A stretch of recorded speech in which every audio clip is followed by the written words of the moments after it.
gosto de um bom café. Pátria é cheiro e colo de mãe, é roseira branca que a avó semeou no jardim.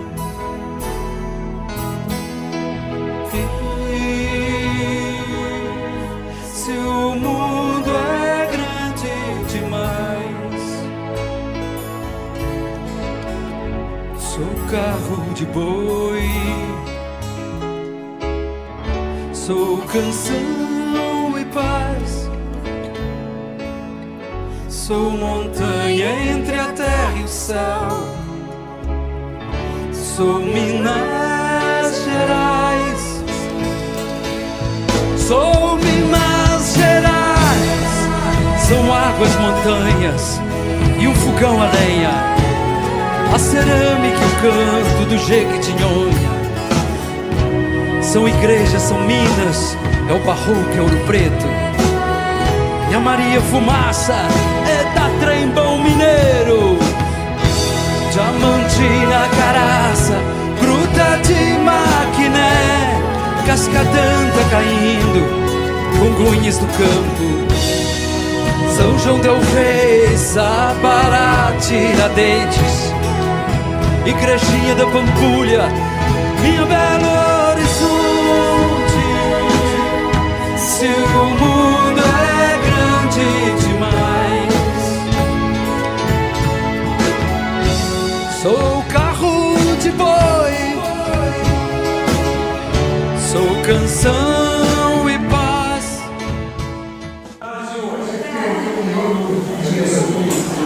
Eu convido para compor a mesa a presidente do Clarão, Marinês, e o relator.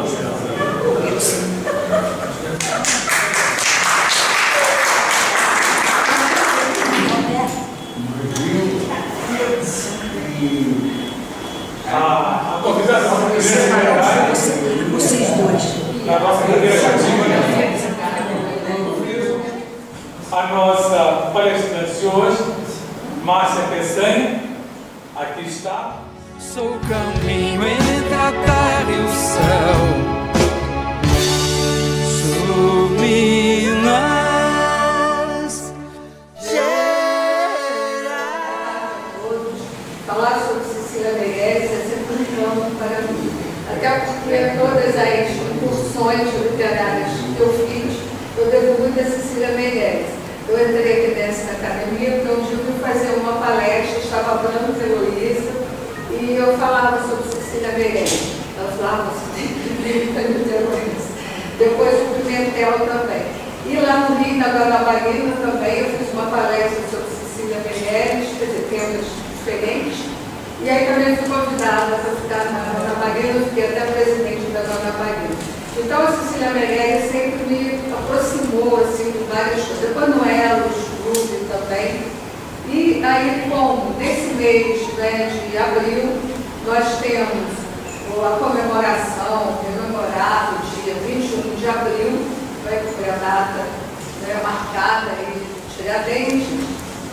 Como uma sugestão, eu até falei, então vamos falar sobre o romanceiro da Inconfidência de Cecília Meirelles, porque tem tudo a ver com a data e é uma forma de nós integrarmos a história com a literatura e com as demais áreas também do conhecimento. Porque o romanceiro da Confidência tem tudo isso e muito mais. E a Cecília Meirelles tem aquele poder encantatório das palavras.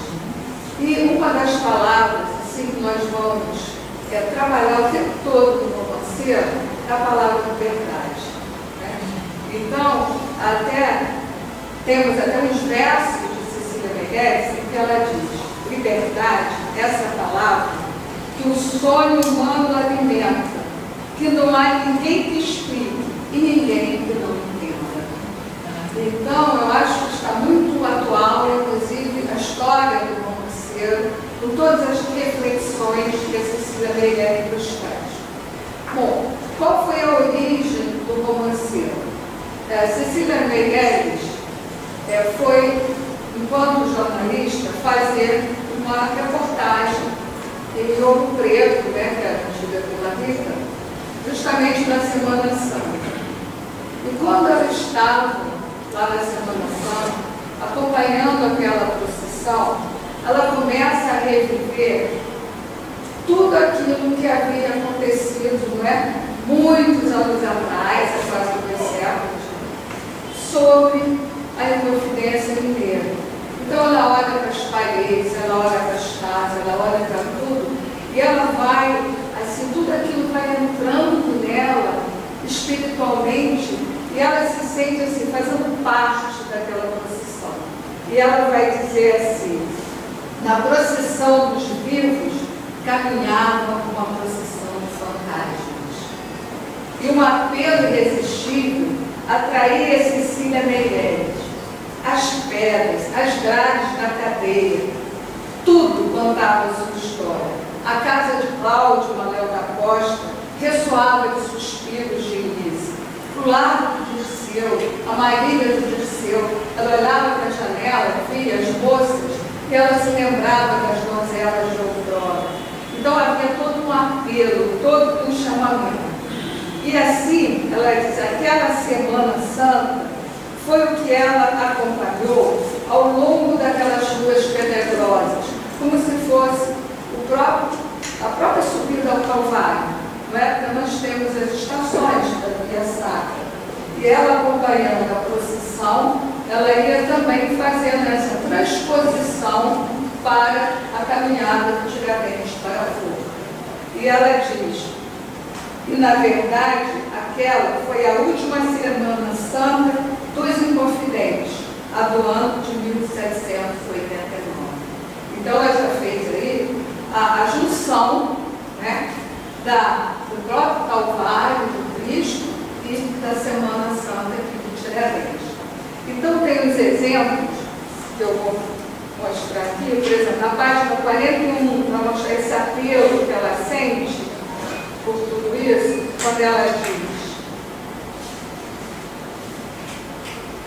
tudo me chama, a porta, a escada, os muros, as lajes sobre mortos ainda vivos, dos seus próprios assuntos e serviços.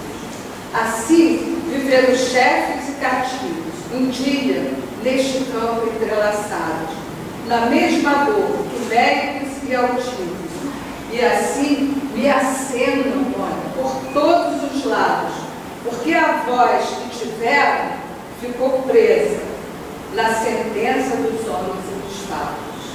Então ela justamente quer, nesse momento, dar voz a todos aqueles que ficaram com essa voz presa. E ela diz: Isabéis, Doroteias, Eliodoras, ao longo desses vales, desses rios, viram as suas mais douradas horas. Tudo em redor é tanta coisa e é nada. Lísia, Anarta, Maria, quem procura? Quem responde a essa póstuma chamada? O passado não abre a sua porta e não pode entender a nossa pena, mas nos campos sem fim que o sonho corta, vejo uma forma no ar subir sereno, vaga forma do tempo desprendido. É a mão do alferes que de longe acena, eloquência da simples despedida. Adeus, que trabalhava para todos. Esse adeus estremece a minha vida. Lindo isso, Tem emoção. Então, ela vem nesse momento, o próprio Tiradentes acenando, Quer dizer, na imaginação dela, ela está fazendo essa evidência. E depois também, ela quando sai então de Ouro Preto, ela tem que escrever os fantasmas me acompanham. Essas vozes interiores estão dentro de mim. Então ela leva 4 anos fazendo pesquisas, vendo documentos e estudando tudo que ela podia sobre a Inconfidência Mineira para que ela pudesse então escrever essa obra que se chama O Romanceiro. E ela vai dizer então, na página 42, 42 e 43, e depois na página 41, estou vendo só fragmentos, tá? E que ela vai falar, por que é romanceiro? Na Idade Média, né, nós tínhamos os chamados cancioneiros. Então, os cancioneiros, eles continham as canções, né, as canções de amor, de amigo e outras, e eram musicadas, eram cantadas. Quando Cecília Meirelles escreve o Romanceiro, é porque ela é uma obra composta de 95 textos, sendo 85 romances, 5 falas iniciais, 5 falas e 5 cenários. Aí, por que romanceiro? Porque romance não era como nós chamamos hoje. Eram pequenos episódios, né, de cunho popular, e que eles eram chamados então, de romances. E como ela vai contar aqui várias sequências, ela vai chamar de romances, tá? Por isso vai ser romanceiro. E eles não são cantados, mas a musicalidade dos versos de Cecília Meirelles, essa musicalidade vai tornar justamente todo o romanceiro da Inconfidência numa síntese de musicalidade pela voz dos poetas, pela voz da Cecília e pelo enlace que ela vai fazer. Porque Cecília Meirelles, ela era assim, muito mais ligada ao simbolismo, uma escritora moderna, e no simbolismo nós tínhamos muito essa parte da sugestão, da sonoridade, né? Haja vista vozes veladas, reludosas vozes. Então, toda a poesia de Cecília Meirelles, ela é cantante, não é? E sendo assim tão cantante, há também a comparação com os córregos, com os riachos que surgem no romanceiro e que servem também de cenário, não é? Para Doroteia, Marília do Dirceu, todas as outras, porque ele revive o arcadismo, que foi aquele momento, né, que um grupo de poetas aqui no Brasil, nós estou ficando da Arcádia, aqui no Brasil, eles então com suas ideias libertárias, né, pensam em libertar o Brasil, não pagar os altos impostos, né, daí a derrama, toda a história, que se perpetua. Então, nesse romanceiro, nós temos então esses 85 romances, tudo é contado a respeito de Minas, olha as primeiras ali, a época do ouro, a época do ouro, até Chica da Silva tem um episódio aqui, um romance que é sobre Chica da Silva.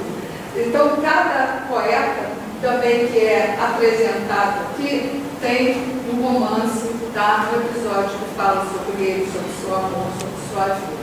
E de todos, o menos assim, erudito, daí até a grande interrogação, né, era justamente o Alferes, que os outros tinham até posses, estudavam fora. Então, até hoje fica essa dúvida, né, porque justamente foi o Tiradentes. Mas a Cecília Meirelles, então, leva todo esse tempo fazendo essa escrita. E o que vem a ser essa divisão? A fala, na fala, é uma intervenção direta assim, da autora. É como ela se realmente estivesse, como se estivesse no palco. Ela diz que o Vila Rita, né, era privilegiada, como se um gênio descortinasse assim, pela beleza do cenário. Então, é como se fosse uma teatralização. Então, temos os cenários, todo mundo sabe, onde você prepara, é o ambiente, ela fala do cenário inicial. Nós temos as falas, que são justamente essas intervenções mais diretas dela, e temos os romances. E nessa fala inicial, quando ela se sente assim, tão envolvida, ela diz: não posso mover meus passos por esse atroz labirinto de esquecimento e cegueira, em que amores e ódios vão, pois sinto bater os sinos, percebo o roçar das rezas, vejo o arrepio da morte, a voz da condenação. Avisto a negra masmorra e a sombra do carcereiro, que transita sobre angústias com chaves do coração. Desculpa as altas madeiras do excessivo cadafalso, e por muros e janelas o pasto da multidão. Batem patas de cavalos, sumam soldados imóveis na frente dos oratórios. Olha a pergunta: que vale mais, a oração? Vale a voz do brigadeiro sobre o povo, sobre a tropa, louvando a augusta rainha, já louca e fora do trono, na sua proclamação?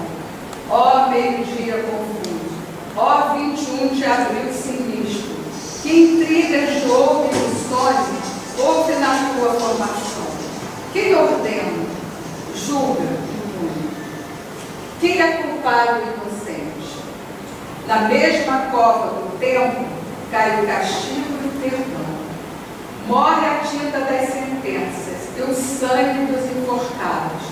Liras, espadas e cruzes, pura cinza agora são. Na mesma cova as palavras, o secreto pensamento, as coroas e os machados, mentira e verdade estão. Então, não é o simples que é plantar, ela se envolve e ela questiona. Então, nós podemos também observar as funções da linguagem, né, que se apresentam. Você tem a linguagem com a função informativa, que é aquela que dá informação. Você tem a linguagem poética ou evocativa, quando ela faz todo esse rememorar. E tem também uma função apelativa, porque ela quer atingir o leitor. Ela não quer escrever um romanceiro para que as pessoas não leiam. Ela quer que o leitor conheça a história. Vai conhecer a história só sobre a visão do historiador? Não. Ela quer que a história seja vivida, sentida emocionalmente. Por isso esse vocabulário tão lindo que ela usa e essas perguntas. Quer dizer, o que está valendo mais? Nessa época, né, o clero, o Estado, estão todos ali juntos. E aí, quer dizer, quem que pune? Quem é que julga? A rainha já está louca, mas é ela que assina. Então, é a assinatura dela, né, a palavra de decreto. Bom, então aqui continua várias assim, apresentações, e ela faz também a apresentação do primeiro cenário. Eu não vou ler todos, pelo menos só um fragmento de cada coisa. No primeiro cenário, ela diz que ela remonta, tá, ao arcadismo, e ela vai usar, então, a linguagem própria dos árvores. E uma outra coisa que ela também fazia, o romanceiro, ele não tem uma única linha assimétrica. Nós temos versos da redondilha maior, com 7 sílabas, né, o F da sílaba, temos uma redondilha menor, né, de sílabas, temos decassílabos e temos até alguns versos de 4 sílabas, que são os versos do final, quando ela tem a última fala, que é a fala dos enforcados. Então, cada situação, cada cenário, tem também a modulação dos versos que ela coloca. Então, é muito interessante que você não se canse. Quando os versos são longos, ela fica alguns bem pequenos. Então, fica um texto melódico e muita coisa como se fosse realmente o próprio caminhar, o próprio angular. Então, nesse cenário, ela diz: passei por essas plácidas colinas e vi das nuvens silencioso galo, a ser nas solidões esmeraldinas. Largos rios de corpo sossegado dormiam sobre a tarde imensamente, e era um sonho sem fim de cada lado. Tudo me chama, ela continua a dizer, a portas, carros, muros. Curvas cinéreas, tenebrosas terras, retalhadas por grandes golpes duros, de infatigáveis seculares guerras.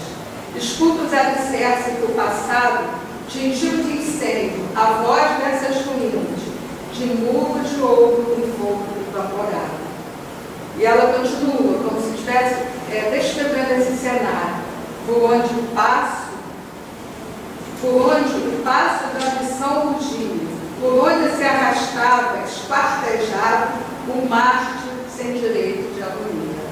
Então, ela está revivendo os locais por onde o Tiradentes passou, né? Isso aqui muito bonito até, o mártir passava sem direito de agonia. Tá? Então, ele continua assim. Ela aqui percebe o suspiro dos amores, quando por esses prados florescentes se ergueram duros punhos agressores. Aqui tiriam ferro de correntes, pisaram por ali tristes cavalos e enamorados olhos refulgentes. Então, ela mostra, não é, que tudo ali transpira, tudo ali tem aquele ar, como se fossem as brumas do passado retornando, e ela está revivendo aí tudo que aconteceu na inconfidência. Depois nós podemos dizer também que com relação, seria o quê? O romanceiro? Uma obra lírica, uma obra épica ou dramática?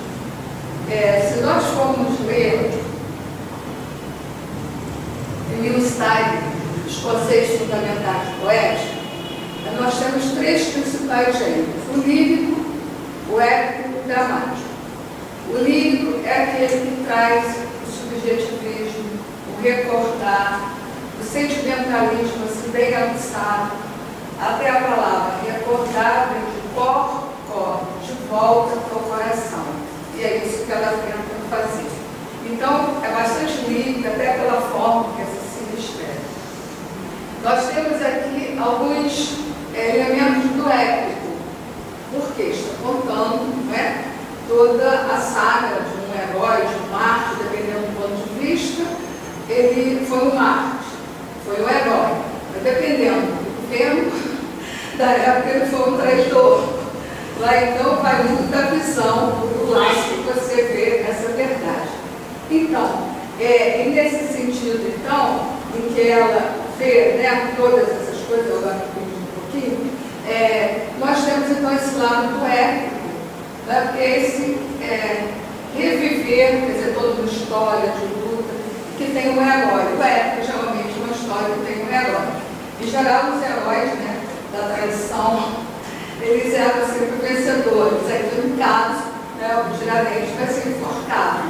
Mas no final ela vai dizer que a glória do Tiradentes vai perdurar.